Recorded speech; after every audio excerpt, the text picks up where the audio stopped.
Okay, और option दे रहा है जी, replace all child object permission entries with inheritance permission entries from this object. इसको भी हम सिलेक्ट कर लेते हैं, अप्लाई करते हैं, यस कर देते हैं, ओके कर देते हैं, और यहाँ से भी ओके कर देते हैं।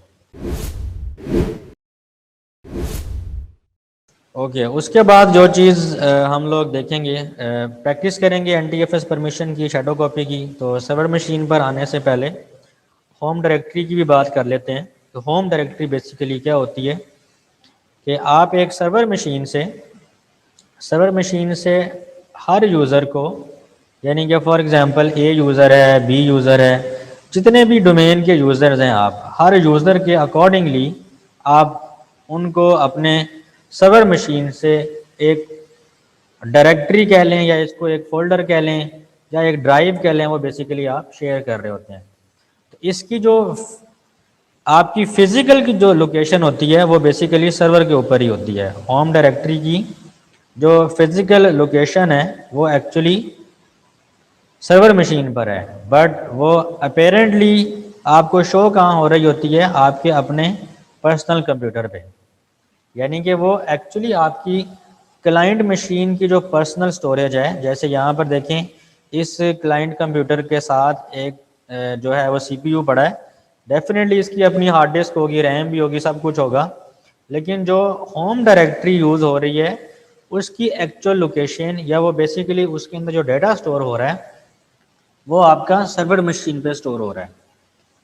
लेकिन आपको वो शो कहाँ पे हो रही है, आपके अपनी क्लाइंट मशीन पे। तो इसको भी आज हम देखेंगे, इसको कैसे हम यूज़ कर सकते हैं।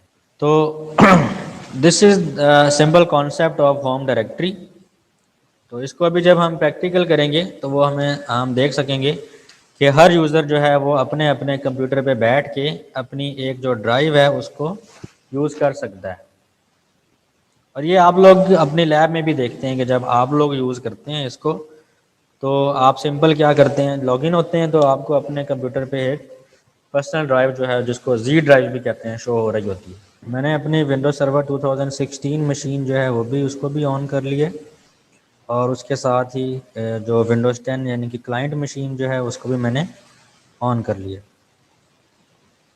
ओके जी, हम सबसे पहले थोड़ा सा इन्वायरमेंट सेट करते हैं अपनी डोमेन पे, ताकि हम जो चीज़ करना चाह रहे हैं उसकी प्रैक्टिस कर सकें। तो सबसे पहले हम ओपन करते हैं active directory users and computers, जिसकी जो शॉर्ट कमांड है वो है dsa.msc। इसको मैंने रन किया तो मेरे सामने जो active directory users and computers है वो ओपन हो गया। अब यहाँ पर मेरे पास डिफरेंट कंटेनर्स आ रहे हैं, और इसके अंदर मैंने ये एक आईटी डिपार्टमेंट के नाम से ओजू बनाया हुआ है। एक सिनेरियो बेसिकली इस तरह से लेते हैं कि एक ओजू बनाते हैं, सिंपल ओजू एक बनाते हैं जो कि HR के नाम से एक ओजू बना लेते हैं, ठीक है। और एक और ओजू बनाने लगा हूँ, एक और ओजू बनाते हैं हम सेल्स के नाम से। ओके, अब मैं HR में यहाँ पर एक यूज़र क्रिएट करता हूँ, और उसका नाम रखने लगा हूँ टॉम, रखते हैं जी टॉम। ओके जी, टॉम के नाम से यूज़र ऑलरेडी बने हुए हैं। ओके जी, यूज़र पहले देखते हैं कौन से बने हुए हैं। आईटी डिपार्टमेंट के अंदर टॉम एंड जेरी जो हैं वो ऑलरेडी एग्जिस्ट करते हैं। चलें जी, ये काम करते हैं, यहाँ पे एक ग्रुप बना लेते हैं हम, ग्रुप, और उसका नाम रख देते हैं हम HR के नाम से ग्रुप बन जाता है जी। इसकी प्रॉपर्टीज़ में आते हैं, और इसके मेंबर्स में टॉम को इसका मेंबर बना देते हैं। ठीक हो गया, टॉम जो है वो इसका मेंबर बन गया, HR वाला ग्रुप। और यहाँ पर एक और ग्रुप बना लेते हैं, यहाँ पे ग्रुप बनाते हैं सेल्स, ओके कर देते हैं, इसके अंदर ऐड करवा देते हैं हम। अब बेसिकली क्या हुआ है कि वैसे हम ये काम यहाँ पे भी कर सकते थे, ऐसे मैंने वैसे ही शायद ओजू बना दिए आईटी डिपार्टमेंट के अंदर ही। यहाँ पर ही मैं 2 ग्रुप्स बना सकता था, और उसमें फिर क्या करता कि सेल्स वाला जो ग्रुप था उसके अंदर मैं टॉम को रख लेता, सॉरी एचआर वाला जो ग्रुप था उसमें मैंने टॉम को रखा हुआ है, और जो सेल्स वाला ग्रुप है उसके अंदर मैंने जेरी को रखा हुआ है। तो यहाँ पे एज सच डिफरेंट ओजूज बनाने से हमें कोई फ़ायदा नहीं होना, हम ये काम सिंपल इस यहाँ पे भी कर सकते थे। तो करना बेसिकली ये लगे हैं कि अब हमने क्योंकि दो डिफरेंट ग्रुप्स बना लिए, तो हम कुछ इस तरीके से परमिशन सेट करेंगे कि जो कि दोनों यूज़र्स को, जो कि एक सेल्स ग्रुप का मेंबर है और एक जो है वो एचआर ग्रुप का मेंबर है, तो दोनों जो ग्रुप्स हैं उनके ऊपर डिफरेंट टास्क जो है वो इम्प्लीमेंट करवाएंगे, ताकि हमें पता चल सके कि डिफरेंट शेयरिंग परमिशंस देने से क्या होता है। अब हम एक काम करते हैं, सर्वर मशीन पे एक फ़ोल्डर बनाते हैं, उसको फिर शेयर करते हैं और उस पर फिर डिफरेंट जो है NTFS परमिशन जो है उनको भी हम सेट करेंगे। सी ड्राइव में आते हैं, यहाँ पर एक फ़ोल्डर शेयर करते हैं हम, पब्लिक के नाम से शेयर कर लेते हैं, पब्लिक, ठीक है पब्लिक। ये देखिए अब शेयरिंग का मतलब क्या होता है कि मैं सिंपल इस फोल्डर के ऊपर राइट क्लिक करूँ, प्रॉपर्टीज़ में जाऊँ, और ये देखें एक टैब आ रही है शेयरिंग की और एक आ रही है सिक्योरिटी की। ये जो सिक्योरिटी परमिशंस हैं ये बेसिकली आपकी NTFS परमिशंस कहलाती हैं, और ये NTFS परमिशन सिर्फ NTFS वॉल्यूम पर ही सपोर्ट करती हैं।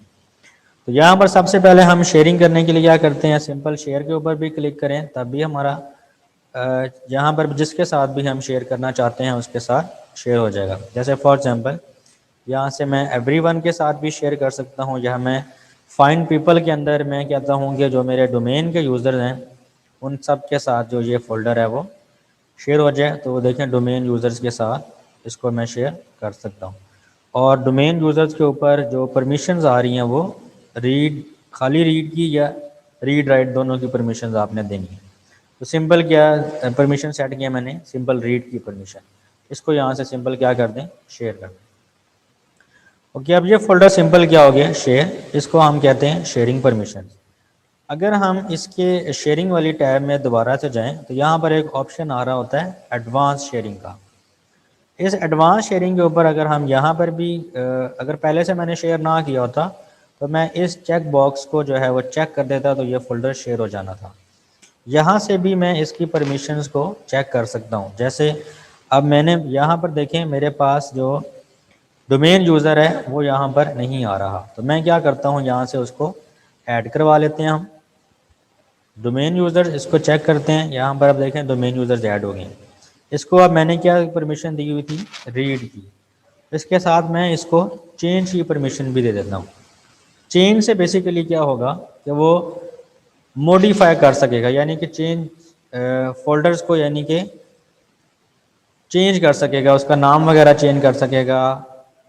आई थिंक सो कि वो इसको डिलीट भी कर सकेगा, बट लेट्स सी कि वो क्या कर सकेगा, इसको हम एक्सपेरिमेंट करके देखेंगे। तो ऐसा करते हैं, पहले हम इसको ना चेंज के ऑप्शन को अनचेक रहने देते हैं, ताकि पता चले कि सिंपल रीड के ऊपर क्या क्या राइट्स मिलते हैं, और फिर चेंज करके देखेंगे, फिर फुल कंट्रोल करके भी देखेंगे कि क्या होता है। इसको हम सिंपल क्या करते हैं, अप्लाई ओके कर देते हैं। सिंपल यहाँ से मैंने क्या किया है, इसको क्लोज कर दिया। अब मैंने सिंपल क्या किया है, इस फोल्डर को सिंपल शेयर किया है और कुछ भी नहीं किया। अब इसके अंदर आते हैं।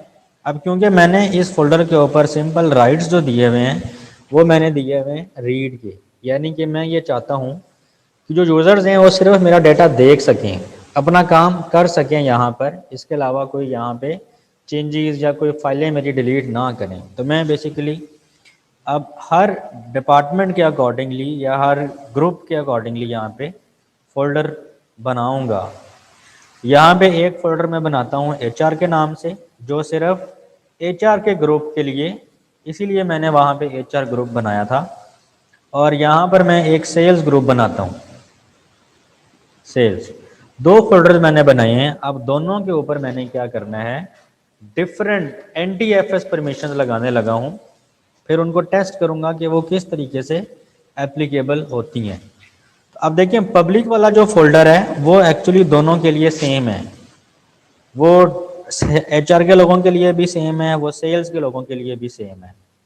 लेकिन उसके अंदर जो सब फोल्डर्स बन रहे हैं और अब इन फोल्डर्स के अंदर जो फाइल्स रखी जाएंगी उसके ऊपर मैं किस तरह की परमिशन लगाने लगा हूँ वो देख लें। HR के ऊपर क्लिक करते हैं, सिक्योरिटी परमिशंस पे इस दफ़ा हम जाने लगे हैं और यहाँ पर देखें हमारे पास ये देखें डोमेन के यूज़र्स भी यहाँ पर मौजूद हैं, यानी कि हम डोमेन यूज़र के ऊपर काम कर सकते हैं। और इसी तरीके से ये डिफरेंट यूज़र्स की डिफरेंट परमिशन जो हमें नज़र आ रही हैं। एडमिनिस्ट्रेटर के पास फुल कंट्रोल्स हैं, जबकि डोमेन यूज़र के पास देखें फुल कंट्रोल नहीं है, मॉडिफाई नहीं है। रीड कर सकता है, एग्जीक्यूट लिस्ट कर सकता है उसको, और सिंपल रीड के राइट्स हैं। अब मैं यहाँ पर एडवांस पर अगर क्लिक करता हूँ तो मेरे पास और ऑप्शंस आते हैं। अब मैं उन ऑप्शन को किस तरह से यूज़ करूँगा, यहाँ पर देखें इस टाइम जो मेरे पास डोमेन यूज़र्स आ रहे हैं वो ये आ रहे हैं। अब मैंने यहाँ पर सेट ये करना है कि मैं सिंपल जो काम है मैं सिर्फ ये HR के जो लोग हैं उन तक ये इस सब फोल्डर को रिस्ट्रिक्ट कर दूँ। तो मैं क्या करूँगा, यहाँ पर देखें मेरे पास जो है वो HR का फोल्डर नज़र नहीं आ रहा और मैं ये डोमेन यूज़र्स को भी यहाँ से रिमूव करना चाहता हूँ, क्योंकि मैं सब डोमेन के यूज़र्स के साथ इसको शेयर नहीं करना चाहता, इसको रीड राइट के जो राइट्स हैं वो नहीं देना चाहता। मैं सिंपल क्या करूँगा, रिमूव। तो वो देखें यहाँ पे एक एरर दे रहा है कि आप इस ऑब्जेक्ट को यहाँ से रिमूव नहीं कर सकते, बिकॉज ये आपका इनहेरेंट हुआ है। आपका जो पेरेंट फोल्डर था पब्लिक के नाम से, वहाँ से इसने परमिशंस इनहेरेंट की हुई हैं। तो यहाँ पर देखें एक ऑप्शन आ रहा होता है डिसेबल इनहेरिटेंस का। इसके साथ हम पहले क्या करते हैं, इसको हम डिसेबल कर देते हैं। दो ऑप्शन आते हैं, कन्वर्ट करना चाहते हैं या रिमूव ऑल इनहेरिटेड परमिशंस। अगर मैं रिमूव ऑल कर दूंगा तो जितने भी यहाँ पर ऑब्जेक्ट्स मुझे नज़र आ रहे हैं, सिस्टम है, डोमेन यूज़र्स हैं, एडमिनिस्ट्रेटर्स के दो ऑब्जेक्ट्स हैं, ये सारे क्या हो जाएंगे, रिमूव। मैं ऐसा नहीं करना चाहता, मैं अपनी मर्ज़ी से खुद से रिमूव करना चाहता हूँ, जिसको मैं रखना चाहूँगा, जिसको रिमूव करना चाहूँगा। तो इसके ऊपर मैं क्लिक किया तो वो देखें सारे इनहेरिटेड जो हैं वो नन हो गए हैं। अब इसका मतलब है अब अगर मैंने इसको सिंपल रिमूव करना है तो मैं इसको सिंपल रिमूव कर दिया। अब देखें मेरे पास यहाँ पर एडमिनिस्ट्रेटर और सिस्टम, इसके अलावा जो डोमेन के सब यूज़र्स थे उसके साथ अब मेरा उनके साथ मैंने जो राइट्स हैं वो शेयर नहीं किए।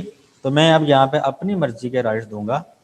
फॉर एग्ज़ाम्पल यहाँ से मैं सिलेक्ट अ प्रिंसिपल और यहाँ से मैं सेट करता हूँ, क्योंकि मैं अभी HR के फोल्डर पे हूँ, तो HR के ग्रुप बेसिकली यहाँ पर आप देखें मैं पर्टिकुलर किसी यूज़र के साथ नहीं, मैं HR ग्रुप के साथ ये शेयर करने लगा हूँ। HR ग्रुप के अंदर मैंने इस वक्त सिर्फ एक मेंबर को ऐड करवाया है जिसका नाम है टॉम, उसको मैंने क्या कर दिया है, ओके। और ये देखें यहाँ से हम शो एडवांस परमिशंस से पहले ये टाइप आ रहा है कि आप अलाउ करवाना चाहते हैं कि डिनाई करवाना चाहते हैं। तो मैं उसको फ़िलहाल क्या करना चाह रहा हूँ, अलाउ, और अप्लाइज टू दिस फोल्डर, सब फोल्डर एंड ऑल फाइल्स। इस ऑप्शन को मैंने टिक किया। अब वो पूछ रहा है आप क्या कुछ करवाना चाहते हैं, तो मैं उसको फुल कंट्रोल दे रहा हूँ, लेकिन उसके साथ मैं कह रहा हूँ कि आप डिलीट ना कर सकें, डिलीट सब फोल्डर्स एंड फाइल और सिंपल डिलीट। मैं बेसिकली क्या करना चाह रहा हूँ कि HR के फोल्डर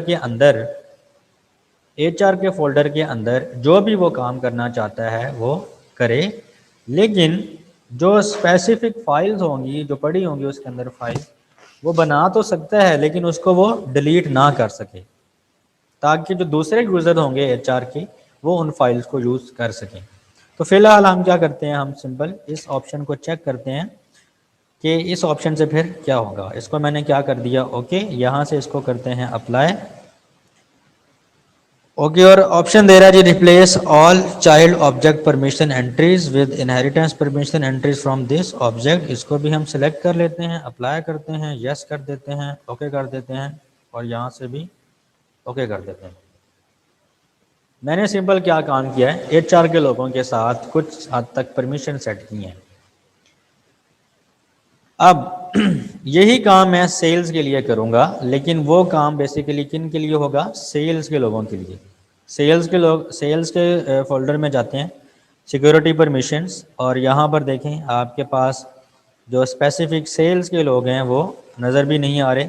स्टिल ये डोमेन के यूज़र्स के साथ यहाँ पर ये सब कुछ हो रहा है। तो हम क्या करते हैं, एडवांस पे जाते हैं और यहाँ से सिंपल क्या करते हैं, स्टिल अगेन वही काम करेंगे, रिमूव करने लगेंगे तो वो एरर दे देगा, इनहेरिटेंस की वजह से डिसेबल इनहेरिटेंस कर लेते हैं और उसके बाद इन यूज़र्स तमाम यूज़र को रिमूव करवा देते हैं और यहाँ से ऐड करवाते हैं। इसकी दफ़ा जो हम यूज़र्स ऐड करेंगे वो सेल्स के लोग होंगे, तो सेल्स का ग्रुप यहाँ पे ऐड करवाते हैं, उसको अगेन फुल कंट्रोल देते हैं, लेकिन डिलीट और का ऑप्शन इसको हम अनचेक कर देते हैं, अप्लाई करते हैं, इनहेरिटेंस अप्लाई कराते हैं, ओके करते हैं, यस कर देते हैं, ओके करते हैं और ओके कर देते हैं। ये स्टेप मैंने थोड़ा जल्दी कर दिया।